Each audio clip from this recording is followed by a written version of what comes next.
الحمد لله رب العالمين والصلاة والسلام على سيد الأولين والآخرين وعلى آله وأصحابه أجمعين ومن تبعهم بإحسان إلى يوم الدين. أما بعد، أعوذ بالله السميع العليم من الشيطان الرجيم. بسم الله الرحمن الرحيم. لقد كان لكم في رسول الله أسوة حسنة لمن كان يرجو الله واليوم الآخر وذكر الله كثيرا. وعن عبد الله بن مسعود رضي الله تعالى عنه قال قال رسول الله صلى الله عليه وسلم: استحيوا من الله حق الحياء. قلنا يا رسول الله إننا كلنا لنستحيي من الله والحمد لله. فقال ليس ذا فمن أراد أن يستحيي من الله حق الحياء فليحفظ الرأس وما وعى وليحفظ البيت وليحفظ البطن وما حوى ومن أراد الآخرة ترك الدنيا ترك زينة الحياة الدنيا وليذكر الموت والحياة أو كما قال عليه الصلاة والسلام. محترم حضرات ہے دوستو، ہم نے نبی علیہ السلام کی ایک حدیث پڑھی، جس حدیث کو امام ترمذی، احمد بن حنبل، امام حاکم اور بہت سارے محدثین نے بسند صحیح نقل کیا.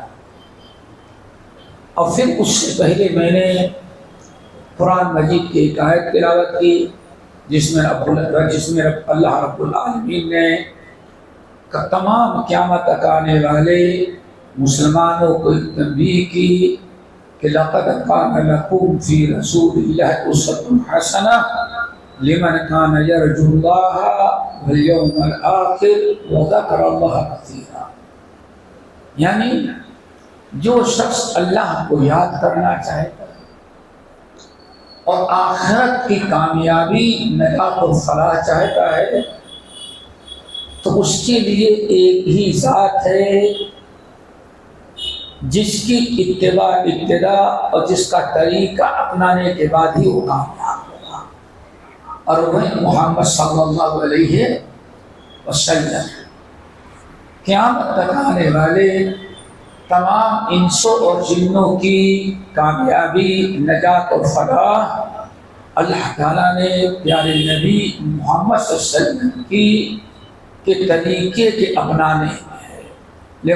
لقد کان لکم فی رسول اللہ اسوۃ حسنہ لمن کان یرجو اللہ والیوم الآخر وذکر اللہ کثیرا. جو حدیث میں نے پڑھی ہے، اس حدیث کو امام ترمذی اور باقی محدثین جس کا ہم نے تذکرہ کیا بسند صحیح نقل کیا ہے. حدیث کے راوی ہیں حضرت عبداللہ ابن عباس رضی اللہ تعالی عنہ. عبداللہ بن مسعود رضی اللہ تعالی عنہ کہتے ہیں کہ ایک دن بھری مجلس میں نبی علیہ السلام نے ہم لوگوں کو خطاب کرتے ہوئے فرمایا: من اراد منکم ان یستحی من اللہ حق الحیاء. تم میں سے جو شخص اللہ تعالیٰ سے حیا کرنا اور اتنا حیا کرنا جس سے حیا کا حق ادا ہو جائے. استحیوا من اللہ حق الحیاء. آنے فرمایا میرے صحابیوں، تم اللہ تعالیٰ سے حیا کرو جتنا حیا کرنے کا حق ہے. جب یہ بات کہی، صحابہ کرام نے کہا: یا رسول اللہ، کلنا لنستحیی من اللہ حق الحیاء والحمد للہ. یا رسول اللہ، الحمدللہ ہم مسلمانوں میں کوئی بھی حیا اور بے شرم نہیں. سارے مرد عورت حیا اور شرم کرنے والا کوئی ایسا موجود نہیں. الحمدللہ کہتے ہیں الحمدللہ. الحمدللہ ہم لوگوں نے آپ سے جب سے حیا کا لفظ سنا تو ہمیں کوئی بے حیا نہیں, بے شرم نہیں, سب حیا. حیا یہ بڑی عظیم ترین چیز ہے دوست, جس کی تاکید اللہ خود کر رہے ہیں. سنن ترمذی وغیرہ کی حدیث آپ نے شاید میں لوگوں الحیاء والایمان قرنا جمیعا. حیا اور ایمان, الحیاء والایمان, حیا اور ایمان آپ نے دونوں انگلیوں کو ملایا. قرنا جمیعا, جس طرح سے میری دونوں انگلیاں ملی ہوئی ہیں ایسے ہی اللہ تعالیٰ نے ایمان اور حیا کو جوڑ دیا ہے. سوچئے کتنی بڑی چیز ہے. پھر اسی پر بس نہیں, آگے آپ نے بڑی خطرناک خبر دی. فَإِذَا ذَهَبَ أَحَدُهُمَا ذَهَبَ الْآخَرُ.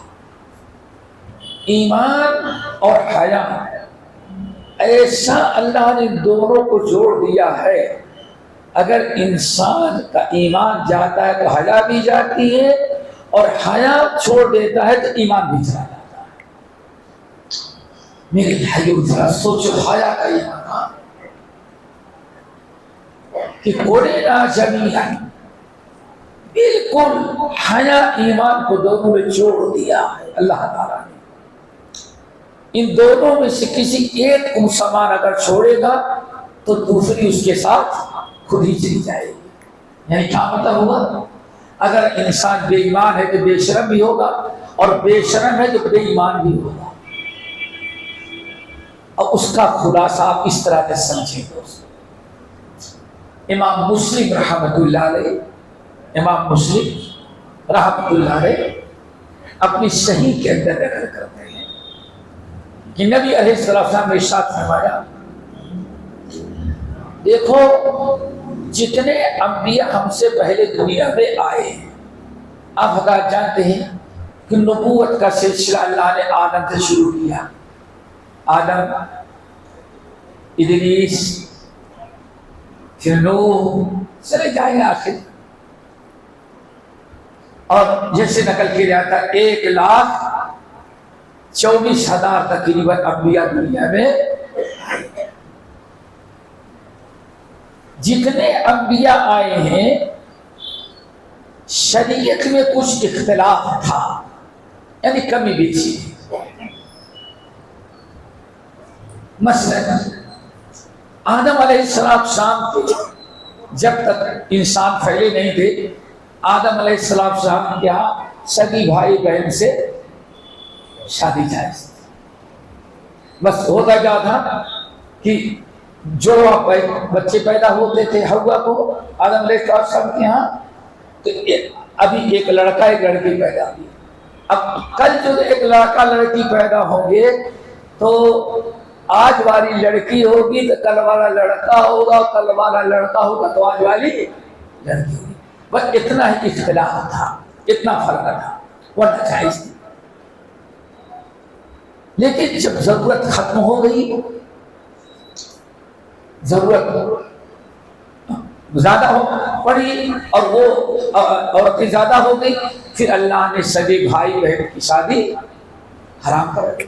لیکن توحید میں, رسالت میں کوئی اختلاف نہیں.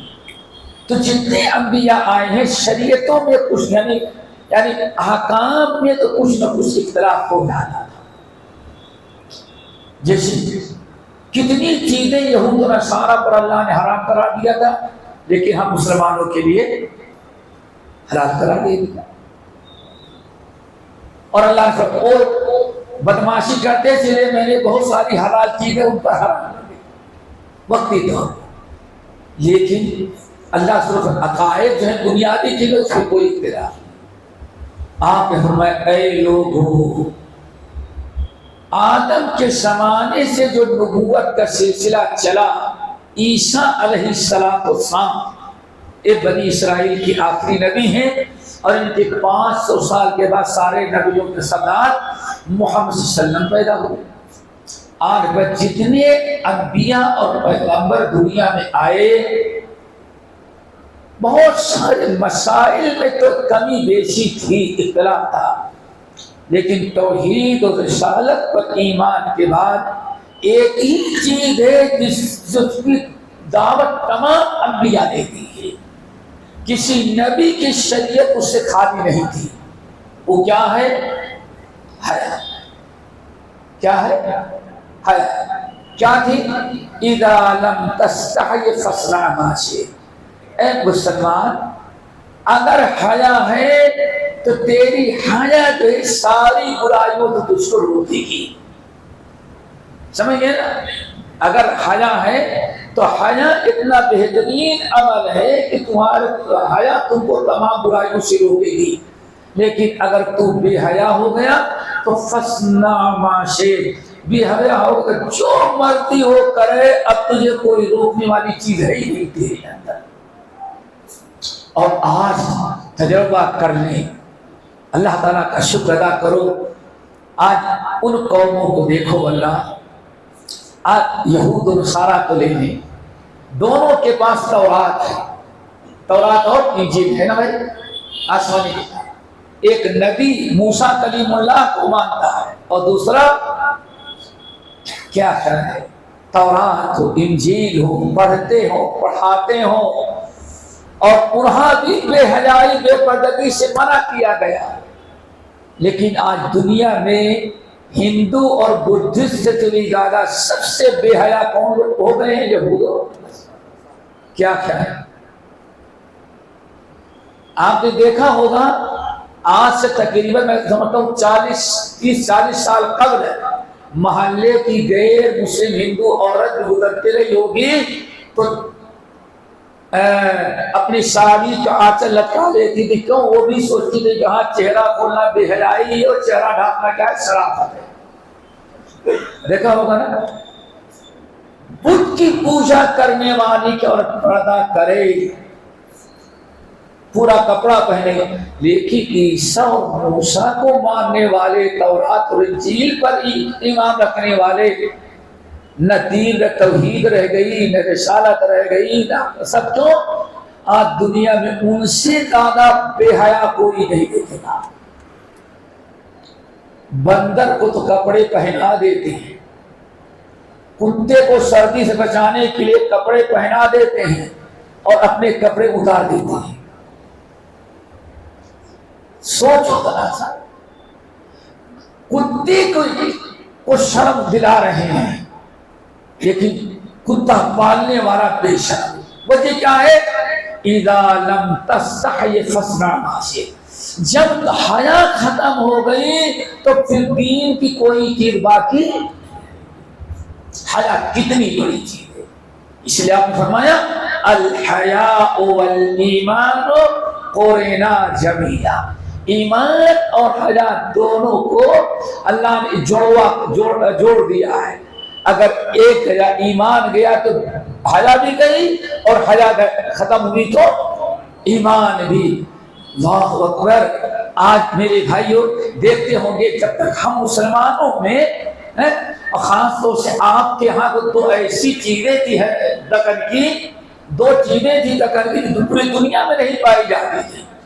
ایک تو گندے کردار کی عورت بھی دیکھتے ہوں گے، آج 30-40 سال قبل بغیر نقاب کے نہیں چلتی تھی، ناممکن تھا۔ میں تقریباً 50 سال قبل جب پہلی مرتبہ آیا سکندرآباد حیدرآباد، روڈ پر کوئی ایک عورت ایسی نظر نہیں آتی تھی جس کا چہرہ کھلا اور نقاب نہ، اور مردوں کی شیروانی، یہ 2 چیزیں بڑی خاص تھی دکن کی، پورے دکن کی۔ لیکن جب فیشن اپنایا ہم نے تو دیکھیں بے حیائی جب شروع کی گئی تو بے حیائی آئی تو سینکڑوں دین کی باتوں کو ٹھکرا کر کے اور بے دینی لے کر کے آئی۔ تجربہ کریں گے اپنے معاشرے میں، پرانے لوگوں نے دیکھا ہوگا کیا کیا ہوگا.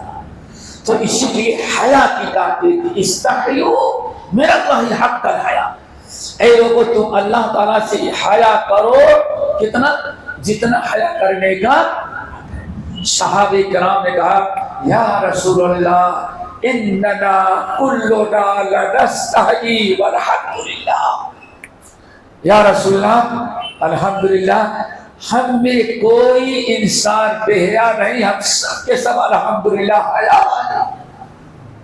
اللہ اکبر. یعنی کوئی تصور نہیں تھا کہ بے حیا. قسم کھاتے ہیں یا رسول اللہ واللہ اننا کلنا لنستحی من اللہ، ہم میں سے ہر انسان اللہ تعالیٰ سے حیا کرتا، ہمیں کوئی بے حیا. نبی علیہ السلام نے فرمایا ہم یہ نہیں کہہ رہے کہ تمہارے اندر کوئی بے حیا نہیں. اب ذرا غور سے سنیں، حیا ہے کیا؟ اور فرمایا میں کہہ رہا ہوں اتنا حیا کرو جتنا حیا کرنے کا حق ہے. حیا تو ہے تمہارے اندر، کوئی بے حیا نہیں ہو، لیکن ہم یہ کریں اتنا حیا باقی رکھو جتنا حیا کا حق ہے. صحابہ کرام نے پہلی مرتبہ سنا، آج تک ہم سنتے تھے اللہ کا حق ہے، رسول کا حق ہے، باپ کا حق ہے، بیوی کا حق ہے، بچوں کا، اور آج پتہ چلا کہ حیا کا بھی کوئی حق ہے. حق الحیا. صحابہ کرام نے کہا یا رسول اللہ یہ کیا چیز ہے؟ میں جتنا تم حیا کرتے ہو سب میری آنکھوں کے سامنے ہے. ہم کہہ رہے ہیں اتنا حیا کرو جس سے حیا کا حق ادا ہو جائے. اللہ رسول وہ کیسے ہوگا؟ آپ نے 4 باتیں بتائی دوستو. آپ فرمایا جب کلمہ پڑھنے کے ساتھ ساتھ روزے، نماز، صوم و صلاۃ کی پابندی کے ساتھ ساتھ یہ 4 عمل کرو گے تب سمجھو کہ حیا کا حق تم نے ادا کیا. دعا کرو اللہ ان 4 چیزوں کو ہمیں عمل کرنے کی توفیق نصیب فرمائے. حیا ہے لیکن حیا کا حق ادا کرنا ہے. ابھی سنے تو پتہ چل جائے گا. الحمدللہ آپ کو بھی آئے، ہم کو بھی آئے. بیوی بھی ابھی بے حیا نہیں، پردہ کر کے جاتی ہے. بچی بھی رامدہ کالج جاتی ہے تو نقاب اوڑھ کے جاتی ہے. ابھی ہمارے گھروں میں بے حیائی گئے وہ یہاں آئی ہو آئی ہو، ہم اہل حدیثوں کا بہت، لیکن سوچنا ہے کہ وہ حیا کون ہے جو ابھی ہمارے اندر نہیں پائی جاتی. 4 چیزیں کتنی؟ 4. نمبر 1 وَلْيَحْفَظِ الْبَطْنَ وَمَا حَوَى. نمبر 2 وَلْيَحْفَظِ الرَّأْسَ وَمَا وَعَى. نمبر 3 وَلْيَذْكُرِ الْمَوْتَ وَالْبِلَى. نمبر 4 من اراد الآخرت ترک زینت الحیات الدنیا. یہ 4 چیزیں. اب یہ 4 چیزیں اگر کرو گے تب حیا کا حق ادا. بے حیا تو نہیں ہو، لیکن بات یہاں ہے حیا کا حق ادا کرنا. اور حق ادا کب ہوگا؟ جب 4. نمبر 1 فَلْيَحْفَظِ الرَّأْسَ وَمَا وَعَى. چاہیے کہ انسان اپنے سر اور سر سے جڑے ہوئے تمام اعضاء کی حفاظت کرے. سر سے کیا کیا جڑا ہے دیکھیے؟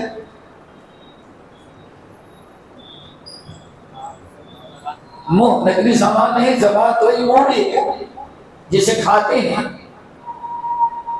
حلال بھی کھاتے ہیں اور منہ سے.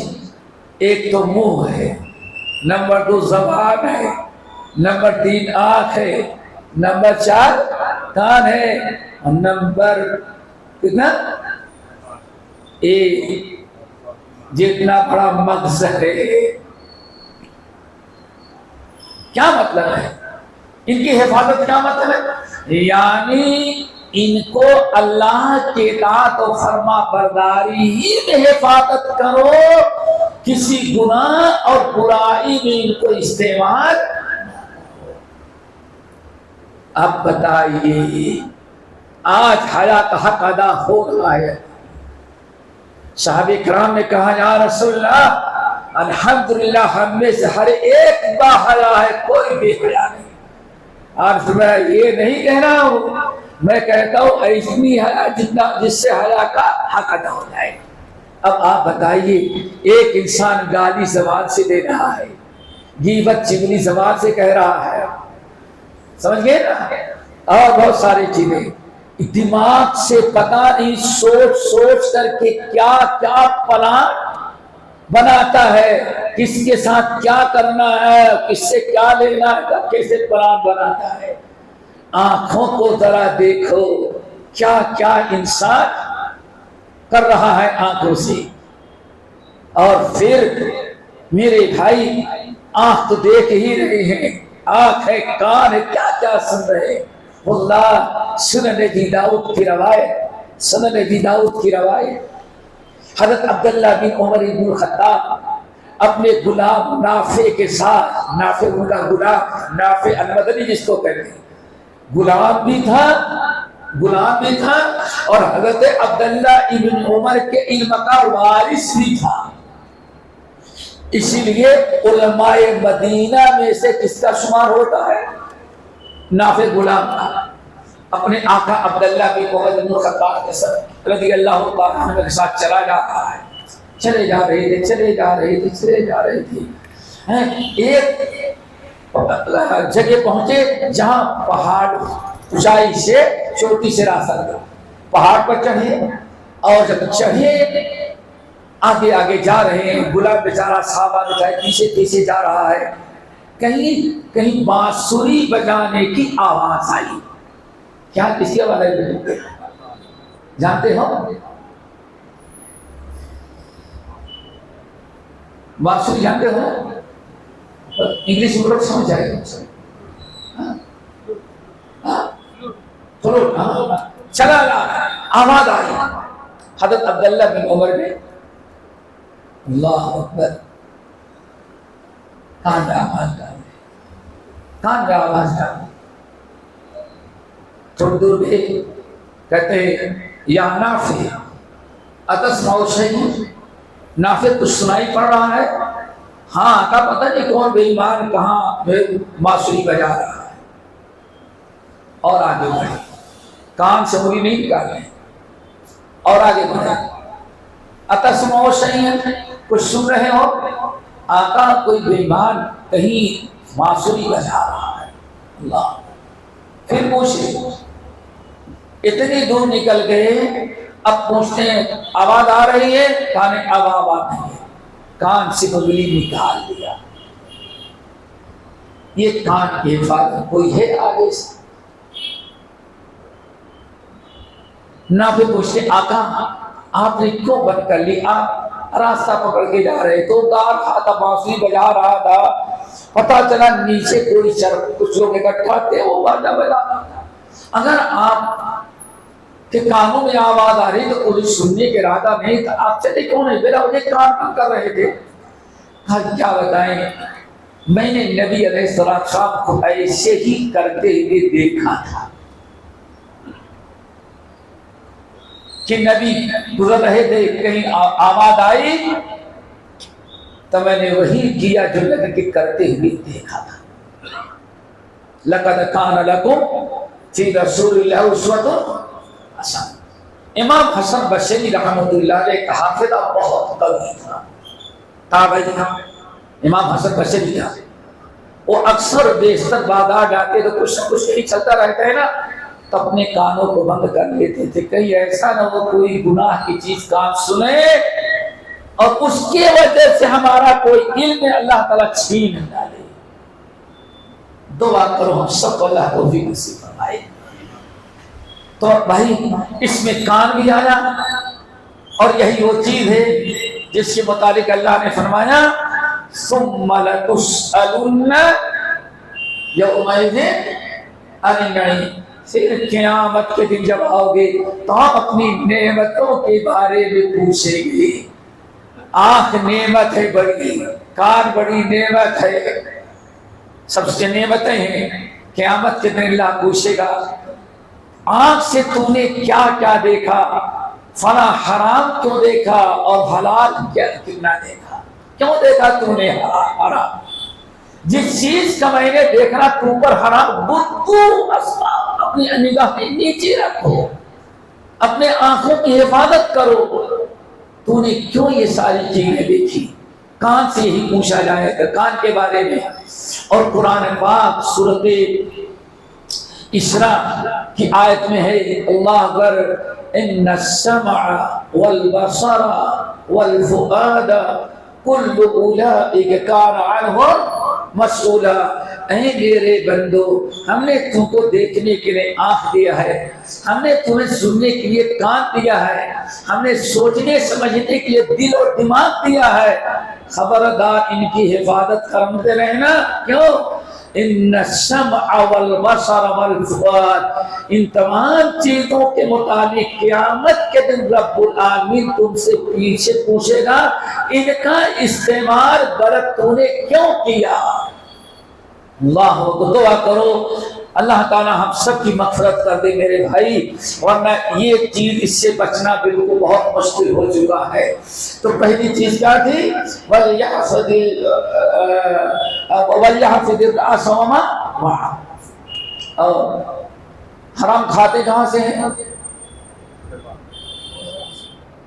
اسی لیے دوستو بڑی طویل حدیث ہے معاذ بن جبل رضی اللہ تعالیٰ عنہ کی، کئی چیزیں بیان کی. جنت میں جانے کے اعمال ہیں، اس سے درجات بلند ہوگے، اس سے بہت خوش، اور جہنم سے بچ جاؤ گے اتنے اعمال کر لو گے. ساری چیزیں بیان کی. ایمان سے شروع کیا، تہجد کی نماز تک گنایا. کہاں تک؟ تہجد کی نماز.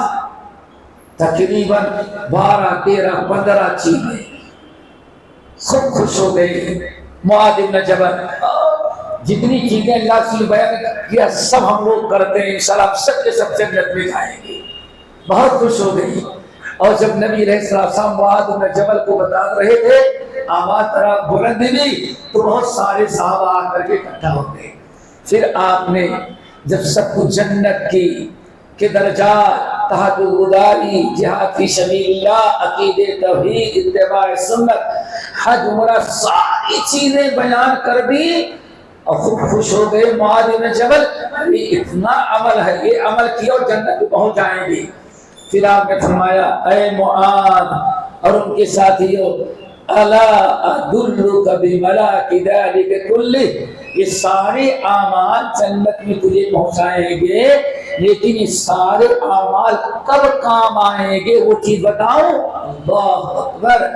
الا ادلک بملاک ذلک کلہ، یہ اعمال تو ہیں لیکن یہ سارے اعمال قیامت کے دن حشر کے میدان میں تجھے جہنم سے بچا کر کے جنت میں داخل کریں گے اور تیرے درجات کو بلند کریں گے. کب معلوم ہے؟ اللہ سے ضرور بتائیں. آپ نے زبان مبارک نکالی اور فرمایا کف علیک لسانک، یہ سارے اعمال تجھے جنت تک پہنچائیں گے. کب؟ جب کہ تو اپنی زبان کی حفاظت کرے گا. صحابہ نے کہا یا رسول اللہ اِنَّا لَمُؤَاخَذُونَ بِمَا نَتَكَلَّمُ بِهِ، ہم نے شرک چھوڑا، کفر چھوڑا، نفاق چھوڑا، سمجھ گئے نا، ساری برائیاں چھوڑی، حرام کاریاں چھوڑی، سب کچھ چھوڑے، جہاد کیے، ایمان لائے، حج کیے، عمرہ کیے، اتنے سالوں سے آپ کی اطاعت کر رہے ہیں، تو کیا ابھی زبان اتنی خطرناک چیز، یہ ساری چیزیں اس وقت ہمیں بچائیں گی جب زبان کی حفاظت کریں. آپ نے فرمایا زبان کو کیا تم نے سمجھا ہے؟ کیا سمجھا ہے؟ قیامت کے دن اکثر لوگ جن کو اونھے منہ لٹا کر کے جہنم کی ٹانگیں پکڑ کر کے جہنم کے کھڈے میں پھینکے جائیں گے، ان کا جرم زبان کا ہوگا. دوستو دعا کرو، یہ حیا کرنے کا ایک حق ہے. پھر نمبر 2 وَلْيَحْفَظِ الْبَطْنَ وَمَا حَوَى، حفاظت کرے اپنے پیٹ کی، پیٹ کے اور پیٹ سے جڑے ہوئے سارے اعضاء، پیٹ سے دل، کھانا پینا، ساری چیزیں، اور اسی کے ساتھ ہاتھ جڑا ہوا ہے. ہاتھ، سینہ، دل، سمجھ گئے نا؟ اور ٹانگیں اور دونوں ٹانگوں کے درمیان وہ چیز جس کی حفاظت کی گارنٹی اللہ کو لے دیا ہے. کتنے چیزیں آ گئی. حرام کھانا، حرام کرنا، حرام لکھنا، حرام پڑھنا، اللہ اکبر، کسی کا مال غصب کرنا، کسی کے توہین کا، ساری چیزیں آ گئی دوستو. پورے جسم کو اللہ کے نبی نے دو حصوں میں تقسیم، ایک اوپر والا حصہ اور دوسرا نیچے والا حصہ. اللہ اکبر. آج ہمارے بھائی کہیں گے سائنس بڑی ترقی کر گئی. کیا؟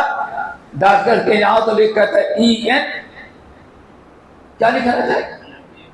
EN. ان کو اب عقل آئی. ہمارے نبی تو پہلے ہی جو دیے تھے حصہ الگ ہے. سائنسدانوں کو بعد میں سمجھ میں آئی. ہمارے نبی 1450 سال پہلے الگ کر. یہی تھا نا. آج لکھتے ہیں نا ہاں اس کا ڈاکٹر ہوں. اللہ کے نبی نے پہلے ہی تقسیم کر اس کا حصہ الگ ہے اور اس کا حصہ الگ ہے. دونوں کے اسپیشل ڈاکٹر ہوں گے. اللہ اکبر. میرے بھائی یہ تو آپ نے سن لیا کہ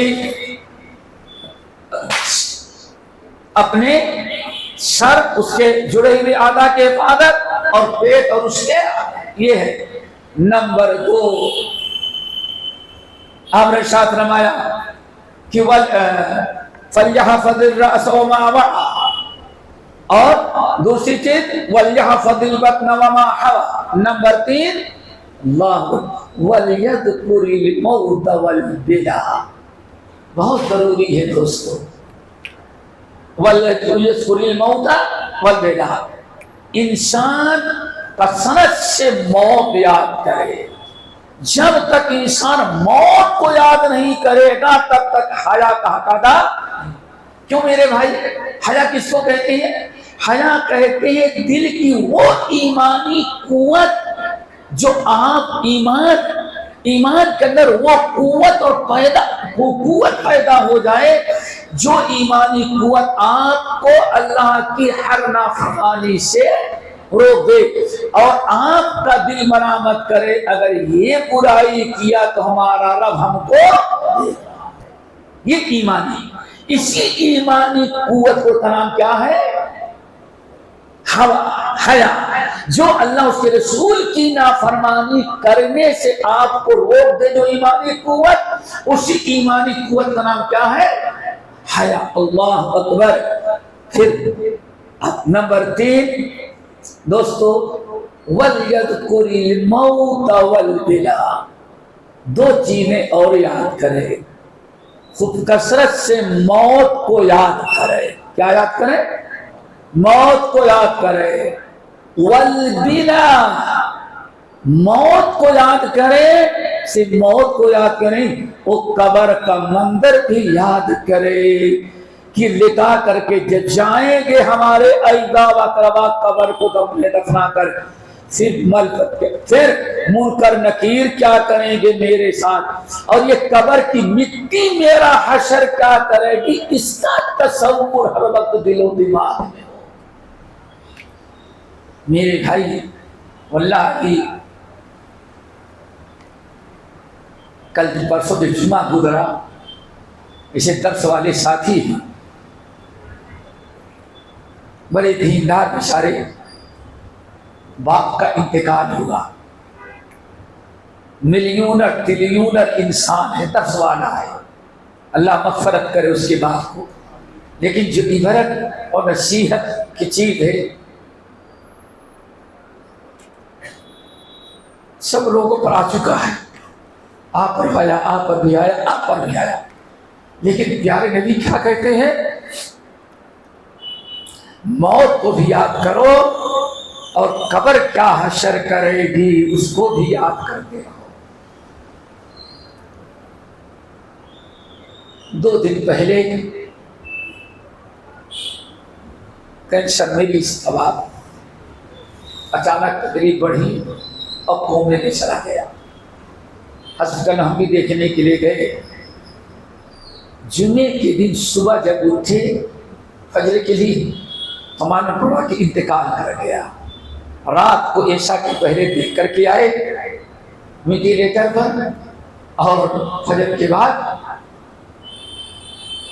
خبر آ گئی، بیٹھا نہلائے دھلائے، میں نے جنازے کی نماز پڑھائی،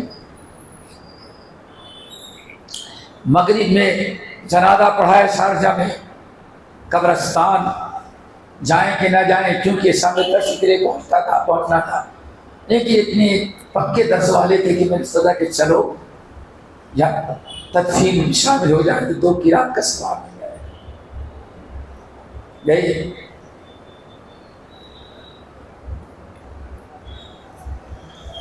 سچنا کہ باپ کو قبر میں لٹایا گیا تو بیٹا ایک ایک کہیں تھوڑی سی جگہ خالی ہے تو لا لا کر کے پتھر مٹی ڈال رہا تھا۔ اب آپ بتائیے موت کو کیسے ہم بھول سکتے ہیں؟ قربان جائے پیارے نبی پر کہ حیات حق رکھ دیا، وَلْيَدْخُلِ الْمَوْتَ وَالْبِلَا، موت کو بھی یاد کرو اور وہ قبر تمہارا کیا حشر کرے گی اس کو بھی یاد کرو۔ کیا عجیب سا منظر، جو باپ اپنے بیٹے کو کندھے پر بیٹھایا، جو لاڈ اور پیار کرتا رہا، جو رونے پر بچے کے بے قرار ہو جاتا ہے، آج وہی بیٹا باپ کو قبر میں لٹا کر کے پتھر ڈھونڈ ڈھونڈ کر کے کوئی سوراخ باقی نہیں رہا، اس طرح سے بیٹا اپنے باپ کو دفنا رہا۔ آپ ذرا سوچیں، آپ نے اپنے دادا پردادا دادا دادی کو دفنایا ہوگا، کبھی آپ نے سوچا کہ جس دادی کو آپ دفنا رہے ہیں اس نے میرے بچپنے میں میری کتنی خدمت کی؟ جس دادا کو دفنا رہے ہیں، جس باپ کو دفنا رہے ہیں، جس ماں کو دفنا رہے ہیں، اس نے ہمارے لیے کیا کیا کیا ہے زندگی میں، اور آج ہم اس کے ساتھ کیا کر رہے ہیں؟ ہر انسان اگر اس پر غور کرے کہ اللہ سے اے لوگوں سے موت کو یاد نہیں کرا، موت کو بھی یاد کرے، اور قبر میں لٹاتے ہو تو قبر کیا حشر کرے گی تمہارا اس کو بھی یاد کرو۔ اللہ اکبر۔ میں کہتا ہوں یہ چیز میں نے بتائی، 2-4 عرب جو انہوں نے سن لیا اور اس قدر رونے لگے اور ہم کو کھڑا کرتے نہیں تو اور ان لوگوں کا میرے بھائی پیارے نبی آج سے کتنا پہلے کیا کھلے سمجھ میں آ رہا نہ، ذرا سوچو کیسا انسان، یعنی جس ماں نے اتنی قربانی آپ کے لیے دی ہوگی، جب دفناتے ہیں تو جب تک پتھر پر دل پر پتھر نہ باندھے تب یہ کبھی نہیں گوارا کر سکتی کہ ماں کو دفنائے۔ یہ وہ ماں ہے جس نے ہماری پرورش کی ہے، حمل سے ولادت تک، ولادت سے بڑے ہونے تک میرے ساتھ کتنی رحم کیا ہے۔ ایک دن کا تکلیفوں کو برداشت نہیں کرتی تھی، میرے بدن پر مٹی برداشت نہیں کرتی تھی، آج اسی ماں کو اپنے ہاتھوں سے قبر کے کھڈے میں دفنا رہے ہیں۔ دوستو ہمیشہ یاد کریں وَلْيَدْخُلِ الْمَوْتَ وَالْبِلَا، اے لوگوں موت کو یاد کرو، اور کس کو یاد کرو؟ صرف موت کو نہیں بلکہ قبر کی مٹی تمہارا کیا حشر کرے گی اس کو بھی یاد رکھو۔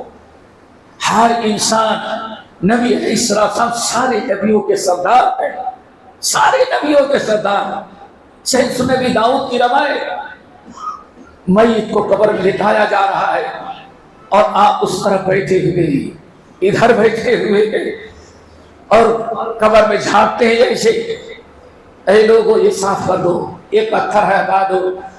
حضرت برا ابن عادل کہتے ہیں میں ساتھ گیا تھا، لیکن جیسے اللہ کے قبر کے کنارے بیٹھے میں اپوزٹ سائڈ میں جا کے دیکھنے لگا کہ اللہ کے نبی کیا کر رہے ہیں۔ اس وقت میں نے دیکھا نبی علیہ السلام قبر کو ایسے جھانکتے اور کہتے لوگوں ذرا ایک پتھر ہٹا دو وہاں سے، اکٹھا کر دو، قبر کو برابر کر دو، اور آپ کی آنکھوں سے آنسو بہ رہے ہیں، آنسو بہ رہے ہیں۔ کیا چیز تھی؟ صرف یہی کہ آج جیسے اسے مٹی میں دفنایا جا رہا ہے، کل مولا حشر بھی یہی ہوگا۔ صحابہ کرام کہتے ہیں نبی علیہ السلام نے فرمایا اخوانی اخوانی، میرے صحابیوں،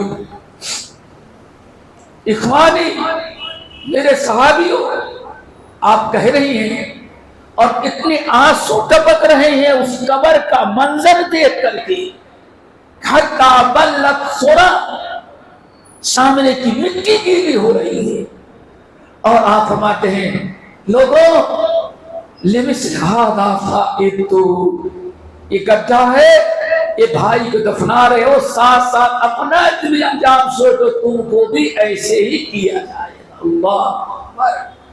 میرے بھائیوں، یہ پیارے نبی نے بتایا جب تک یہ چیز نہیں ہوگی حیا ہمارے اندر پیدا نہیں ہوگی۔ کیوں؟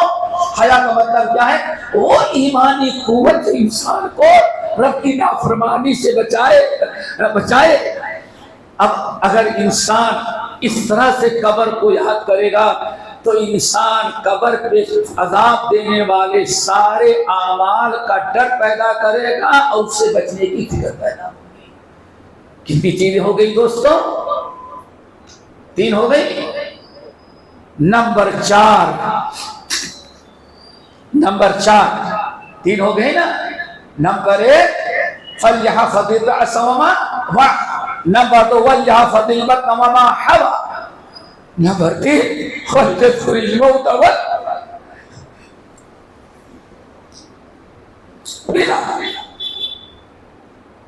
نمبر 4 اور آخری چیز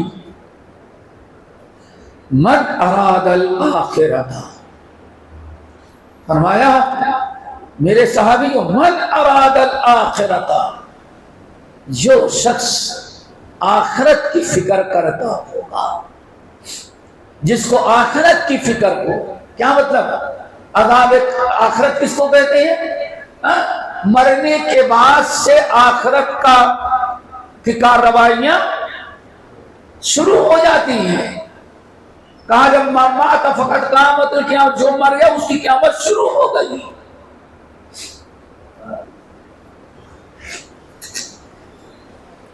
آپ نے فرمایا کہ من اراد الآخرۃ، اے لوگوں جو آخرت کی کامیابی چاہے، جس کو فکر ہے کہ عذاب قبر سے بچیں، عذاب نار سے بچیں، جہنم سے بچیں اور جنت میں جائیں، رب کے غضب سے بچیں اور رب کو پسند آ جائیں۔ آپ نے فرمایا تو من اراد الآخرۃ ترک زینۃ الحیات الدنیا، تو دنیا کی ہر اس چیز کو چھوڑنا پڑے گا کتنی بھی اچھی لگے جو اس کے آخرت کی کامیابی کی راہ میں رکاوٹ بننے، یعنی ہمیشہ دین کے لیے دنیا تو چھوڑ دے گا، دین کے لیے دنیا تو چھوڑ دے گا، لیکن کبھی دنیا کے لیے دین وہ نہیں چھوڑے گا۔ وَلَلْآخِرَةُ خَيْرٌ لَكَ مِنَ الْأُولَىٰ، اللہ فَآثِرُوا مَا يَبْقَىٰ عَلَىٰ مَا يَفْنَىٰ۔ آج میں لوگوں تمہارے سامنے 2 چیزیں ہیں، ایک دنیا کی فنا ہو جانے والی چیز ہے جسے چھوڑ کے جانا ہے، اور ایک ہے جو تمہارے ساتھ باقی رہنے والا ہے۔ کیا ہے؟ نیک اعمال۔ پھر پیارے نبی نے کیا فرمایا؟ فآثروا ما يبقى على ما يفنى، تم فنا ہو جانے والی چیز پر ہمیشہ باقی رہنے والی چیز کو ترجیح دو، دعا کرو۔ آپ نے بیان فرمایا من فعلہن، جو شخص 4 باتیں ان 4 باتوں کا عمل کرے گا فقد استحیا من اللہ حق الحیا، تو سمجھ جاؤ اس نے اتنا حیا کیا جس سے حیا کا حق ادا ہو گیا۔ دعا کرو اللہ ہمیں ان 4 باتوں کو یا اس حدیث کو یاد کرنے اور اس کے مطابق زندگی گزارنے کی توفیق نصیب فرمائے، اور ہم سب کو اللہ تعالی حیا عطا کرے، وہ بھی ہے وہ حیا جس حیا سے حق ادا ہو جاتا ہے۔ اللہ تعالیٰ سب کو توفیق نصیب فرمائے۔ باقی پھر کبھی انشاءاللہ وآخر دعوانا ان الحمد للہ رب العالمین۔